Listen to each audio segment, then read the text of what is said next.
Bollywood silver screen presenting swim fan. इस कहानी की शुरुआत में बेन नाम के एक लड़के को दिखाया जाता है जो अपने स्विमिंग कोच के पास बैठा होता है। दरअसल अपने स्कूल की स्विमिंग टीम का वो एक स्टार स्विमर है और वो स्टैनफोर्ड यूनिवर्सिटी में पढ़ना चाहता है। इसीलिए उसका जो कोच है उसे बताता है कि जल्द स्टैनफोर्ड से यहाँ पर कुछ लोग आने वाले हैं जो तुम्हारी स्विमिंग देखेंगे और अच्छे से अगर तुमने परफॉर्म किया तो तुम्हें स्टैनफोर्ड में एडमिशन मिल जाएगा। ये सुनकर बेन को बहुत खुशी होती है। वो अपनी गर्लफ्रेंड के पास जाता है और उसे बताता है कि जल्द ही वो स्टैनफोर्ड जो कि कैलिफोर्निया में है वहाँ पर एडमिशन ले लेगा।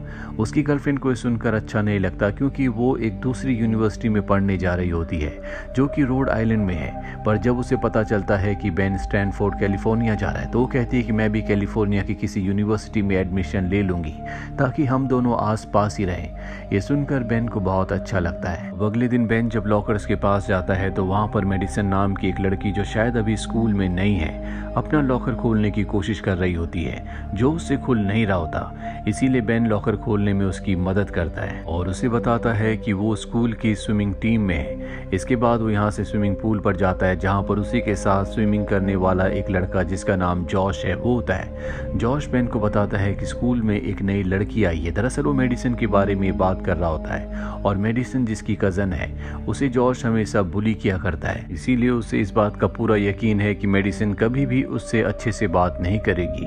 और अब बेन जब अपनी गाड़ी से घर जा रहा होता है तभी अचानक से उसके सामने मेडिसिन आ जाती है। हालांकि वो ब्रेक से अपनी गाड़ी को रोक लेता है लेकिन मेडिसिन की किताबें गिर जाती है और अब बेन मेडिसिन को उसके घर छोड़ने के लिए ऑफर करता है। मेडिसिन भी मान जाती है और बेन मेडिसिन को पहली बार उसके घर छोड़ता है। बेन जब वापस अपने घर आता है तो देखता है कि गाड़ी की सीट पर मेडिसिन की एक बुकलेट छूट गई है जिसे लेकर वो अपने रूम में आ जाता है और जब वो उसे खोलता है तो उसमें म्यूजिक के नोट्स होते हैं। दरअसल मेडिसिन चेलो बजाती है और वो उन नोट्स में एक जगह देखता है जहां पर BC लिखा होता है जो कि उसी के इनिशियल्स हैं यानी कि बेन क्रोनिन। अगले दिन मेडिसिन बेन को कॉल करती है और कहती है कि मेरे म्यूजिकल नोट्स की जो बुकलेट थी वो तुम्हारी गाड़ी में छूट गई थी, क्या तुम उसे लेकर मेरे घर आ सकते हो।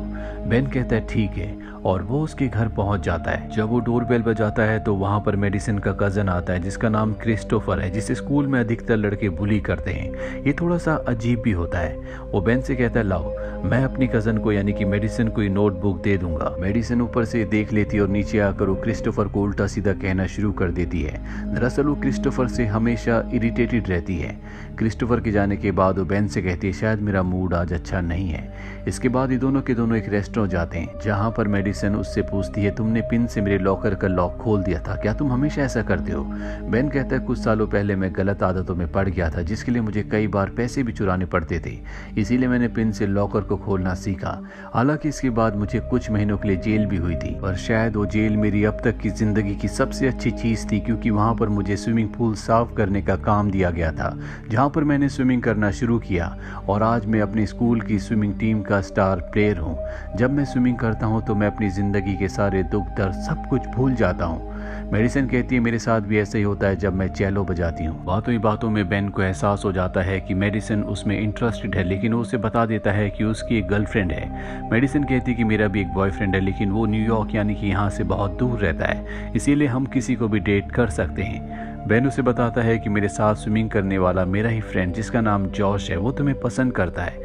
मेडिसिन कहती है लेकिन मुझे उसमें कोई भी इंटरेस्ट नहीं है। बेन मेडिसिन से कहता है कि मैं तुम्हें घर छोड़ देता हूँ लेकिन वो घर जाना नहीं चाहती, इसीलिए दोनों के दोनों स्विमिंग पूल के पास आ जाते हैं जहाँ पर बेन स्विमिंग कर रहा होता है और मेडिसिन उसे देख रही होती है लेकिन कुछ देर बाद वो स्विमिंग पूल के अंदर आ जाती है। बेन उसे देखकर एक्साइटेड हो जाता है। मेडिसिन भी उसके बहुत करीब चली जाती है और ये दोनों इंटीमेट होना शुरू हो जाते हैं। मेडिसिन बेन से कहती है तुम मुझसे एक बार कहो कि तुम मुझे प्यार करती हो। बेन को ये सब बहुत अजीब लगता है। मेडिसिन उसे कहती है कि इस लाइन का कभी कोई मतलब नहीं होगा और ये सुनने के बाद बेन उसे ऐसा कह देता है। अब बेन उसे घर छोड़ने के लिए जाता है। वो अपने घर जाने से पहले बेन से कहती है कि आज हमारे बीच में जो भी हुआ वो हम दोनों के बीच में रहेगा, क्या हम अच्छे दोस्त बन सकते हैं। बेन उसे हाँ कह देता है। और अगली सुबह बेन को उसकी गर्लफ्रेंड का कॉल आता है जो उससे कहती है कल तुम मुझसे मिलने आने वाले थे लेकिन तुम नहीं आए। बेन कहता है कि मुझे स्कूल का कुछ काम था इसीलिए मैं नहीं आ पाया, मैं अपने एक दूसरे दोस्त के घर गया था जिसे उसकी गर्लफ्रेंड भी जानती है। और बेन जब स्कूल में स्विमिंग पूल के अंदर जाता है तो वो आज अच्छे से परफॉर्म नहीं कर पा रहा होता, तो देखकर उसके कोच को भी अजीब लगता है क्योंकि बेन हमेशा नंबर 1 पर रहता था और आज वो नंबर 2 पर था क्योंकि उससे आगे जोश निकल गया था। रात को जब इस सब के सब दोस्त होते हैं तो जॉश उससे कहता है कि आज मैं तुमसे आगे था। अभी इनका एक फ्रेंड बोलता है कि शायद आज बेन का ध्यान कहीं और था, नहीं तो हमेशा तुम्हें हरा देता है। दरअसल बेन को अंदर ही अंदर गिल्टी लग रहा होता है जो भी रात को उसने मेडिसिन के साथ किया था उस वजह से, क्योंकि वो कमिटेड है। और अब बेन की गर्लफ्रेंड आती है, वो कहती है मैं आज तुम्हें एक नई लड़की अपनी दोस्त से मिलवाना चाहती हूँ, और वो अपने साथ मेडिसिन को लाई होती है। यहाँ बेन और मेडिसिन बेन की गर्लफ्रेंड के सामने जाहिर नहीं होने देते कि दोनों पहले से एक दूसरे को जानते हैं। और अब जब बेन घर आ जाता है तो उसे बार बार मेडिसिन के मैसेज आ रहे होते हैं, लेकिन बेन उसे रिप्लाई नहीं करता, वो सिर्फ यही आंसर देता है कि मैं स्टडी कर रहा हूँ। दरअसल बेन अपनी गर्लफ्रेंड को धोखा नहीं देना चाहता, इसीलिए लगातार मेडिसिन को अवॉइड कर रहा होता है और मेडिसिन उसे लगातार चेज कर रही होती है। दरअसल उस रात को मेडिसिन और बेन के बीच में जो कुछ हुआ होता है इस बात से कहीं ना कहीं बेन डिस्टर्ब होता है, जिस वजह से उसकी स्विमिंग की जो परफॉर्मेंस होती है वो भी डाउन हो चुकी होती है। बेन का कोच उसे समझाता और कहता है कि तुम्हारी गर्लफ्रेंड और तुम्हारे बीच में जो कुछ चल रहा है तुम्हें उसे सॉर्ट आउट करना होगा, क्योंकि अगले हफ्ते स्टैनफोर्ड यूनिवर्सिटी से लोग यहाँ पर तुम्हारी परफॉर्मेंस देखने के लिए आएंगे और उस दिन तुम्हें अच्छा परफॉर्म करना होगा। अब बेन जब घर जाता है तो देखता है कि वहाँ पर मेडिसिन है जो उसकी मॉम के साथ है। बेन को ये बिल्कुल अच्छा नहीं लगता क्योंकि हमेशा मेडिसिन उसे चेज करती रहती है। वो मेडिसिन से कहता है कि इस तरह से तुम मेरे घर नहीं आ सकती। मेडिसिन कहती है कि हम दोनों दोस्त हैं जैसा कि हमने तय किया था। बेन कहता है कि नहीं, हम दोस्त नहीं हैं, और ये सुनकर मेडिसिन को अच्छा नहीं लगता कि एक लड़का उसे मना कर रहा है। बेन जब स्कूल में स्विमिंग कर रहा होता है तभी वो देखता है कि उसका दोस्त जॉश और मेडिसिन एक दूसरे के साथ हैं, लेकिन बेन को इस बात से कोई फर्क नहीं पड़ता क्योंकि वो मेडिसिन से वैसे भी छुटकारा चाहता है। वो जानता है कि वो कहीं ना कहीं उसके लिए ऑब्सेस्ड है। बेन अपनी गर्लफ्रेंड से बहुत प्यार करता है, लेकिन जब बेन लॉकर रूम में होता है तब वहाँ पर मेडिसिन आती है और बेन से कहती है कि मैं सिर्फ तुम्हें पसंद करती हूँ, तुम्हारे साथ रहना चाहती हूँ।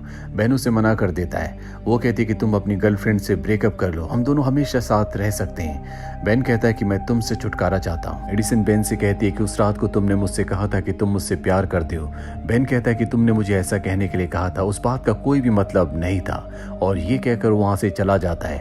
और यहाँ पर हम मेडिसिन के बदलते हुए एक्सप्रेशंस को देखते हैं। इसका मतलब ये है कि उसे बेन की बात बिल्कुल अच्छी नहीं लगी। वहीं बेन को हॉस्पिटल में दिखाया जाता है। दरअसल यहाँ पर वो पार्ट टाइम जॉब करता है। आज बेन ने जितने भी पेशेंट्स को दवा दी थी उन सब से उन्हें रिएक्शन होना शुरू हो जाता है। दरअसल बेन का कार्ड किसी ने बदल दिया होता है, इसीलिए उसने गलत दवा सबको दे दी होती है और उसे पता है कि मेडिसिन के अलावा ऐसा कोई नहीं कर सकता। इसीलिए गुस्से में मेडिसिन के पास जाता है और उसे कहता है कि आज के बाद मेरे आसपास भी मत दिखना।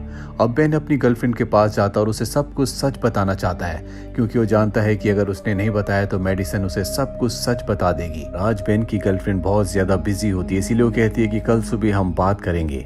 अगले दिन जब बेन स्कूल में जाता है तो सबको पता चल चुका होता है कि बेन और मेडिसिन के बीच में क्या हुआ था, इसीलिए बेन की गर्लफ्रेंड उसे थप्पड़ मारकर वहां से चली जाती है। वो उसके पास जाता है और उसे सब कुछ सच बताने की कोशिश करता है। उसकी गर्लफ्रेंड का एक ही क्वेश्चन होता है कि तुमने ऐसा क्यों किया, जिसका बेन के पास कोई जवाब नहीं होता।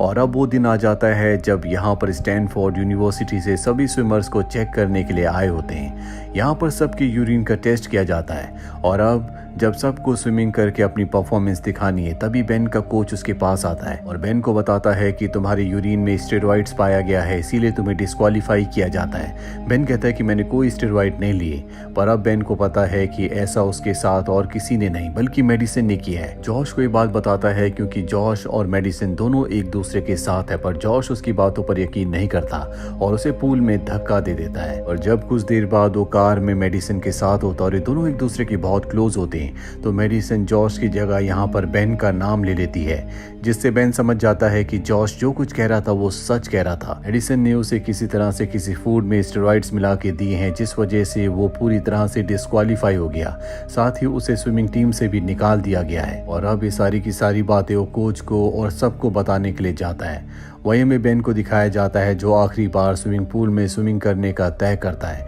और जब वो स्विमिंग कर रहा होता है तभी वो देखता है कि वहां पर बेन की डेड बॉडी है। दरअसल मेडिसन ने उसे मार दिया होता है, लेकिन पुलिस का पूरा शक बेन के ऊपर होता है। पुलिस को लगता है कि बेन ने अपने दोस्त जॉश को मारा है। बेन मेडिसन के खिलाफ किसी भी तरह से सबूत इकट्ठे करना चाहता है, इसीलिए जब उसके घर पर कोई नहीं होता तो मेडिसन के कमरे में जाता है। यहाँ पर उसे न्यूज़पेपर की बहुत सारी कटिंग्स मिलती है जो कि उन कॉम्पिटिशन्स के बारे में होती है जिन्हें जॉश जीता था। यहाँ पर उसे उसकी गर्लफ्रेंड और उसकी एक फोटो भी मिलती है, लेकिन मेडिसन ने बेन की गर्लफ्रेंड की फोटो की जो शक्ल होती है उस शक्ल की कटिंग करके अपनी शक्ल की फोटो की कटिंग लगा रखी होती है। और जब बेन ये सब कुछ देख रहा होता है तभी मेडिसन का जो कजन जिसका नाम क्रिस्टोफर है वो यहाँ पर आ जाता है और बेन को कहता है कि तुम जल्दी से यहाँ से चले जाओ, अगर मेडिसन ने तुम्हें यहाँ पर देख लिया तो तुम्हें मार देगी।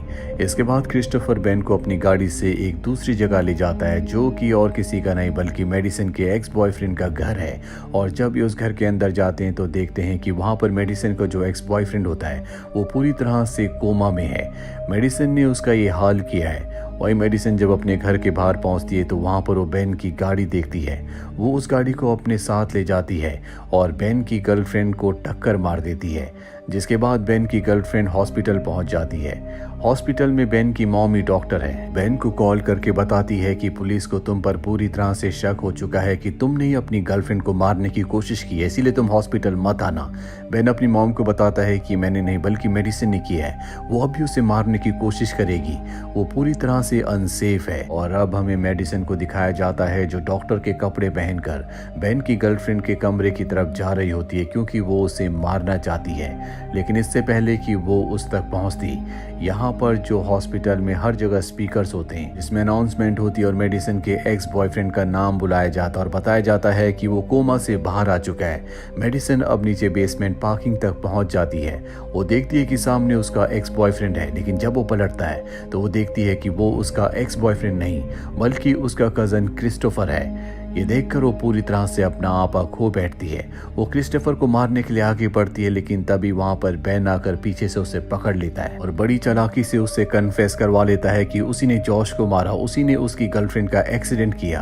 हालांकि यहाँ पर मेडिसन को लगता है कि वो बेवकूफ है, लेकिन बेन ने पहले से सारी तैयारी कर रखी थी। वो उसके इस कन्फेशन को रिकॉर्ड कर लेते हैं। इसके बाद पुलिस को बुलाया जाता है और अब पुलिस उसे अपने साथ ले जाती है।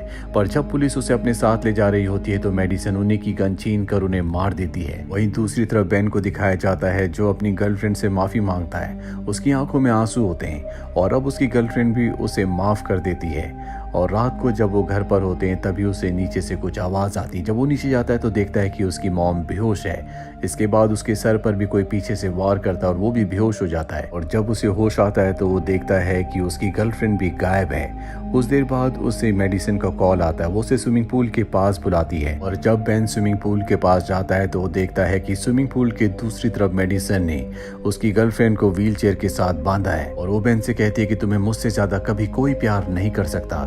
इसके बाद वो बेन की गर्लफ्रेंड को चेयर के साथ पानी में गिरा देती है। बेन भी पानी में जंप मारकर अपनी गर्लफ्रेंड को छुड़ाने की कोशिश करता है, लेकिन उसके हाथों पर हथकड़ी लगी होती है। बेन क्लिप से किसी तरह से उस हथकड़ी को खोलकर उसे निकालने लगता है, पर मेडिसन नहीं चाहती कि वो बाहर निकले, इसीलिए ऊपर से उसे स्टिक से मारना शुरू कर देती है और गलती से खुद भी पानी में गिर जाती है। बेन जब अपनी गर्लफ्रेंड को बाहर निकालने की कोशिश कर रहा होता है तो मेडिसन उसके पैर पकड़ लेती है क्योंकि वो बेन के साथ डूब जाना चाहती है, पर बेन अपनी गर्लफ्रेंड को लेकर बाहर आ जाता है और मेडिसन की मृत्यु हो जाती है। बेन ने अपनी गर्लफ्रेंड को बचा लिया है। अब कुछ दिन बीत जाते और दिखाया जाता है कि बेन स्विमिंग पूल के पास बैठा हुआ है। वो स्विमिंग टीम में नहीं है, लेकिन वो अपनी गर्लफ्रेंड के साथ बहुत खुश है। उसे अपनी गलती का एहसास है कि उसने जो कुछ किया था वो गलत किया था। वो एक रिश्ते में था, फिर भी वो मेडिसन के साथ इंटीमेट हुआ। उसे लगा कि उस वक्त कोई नहीं है, या शायद वो उस वक्त कमजोर पड़ गया, जिसका परिणाम उसे बहुत महंगा पड़ा। इसीलिए हमें चाहे कोई देखे या ना देखे, हमेशा हमें रिश्तों में ईमानदार रहना चाहिए। अभी हम जिंदगी में एक आदर्श इंसान बन सकते हैं। अगर हम दूसरों से लॉयल्टी की उम्मीद रखते हैं तो हमें भी दूसरों के लिए लॉयल बनना होगा। तो ये थी पूरी कहानी फिल्म स्विम फैन की। उम्मीद करते हैं कि ये कहानी आपको पसंद आई होगी।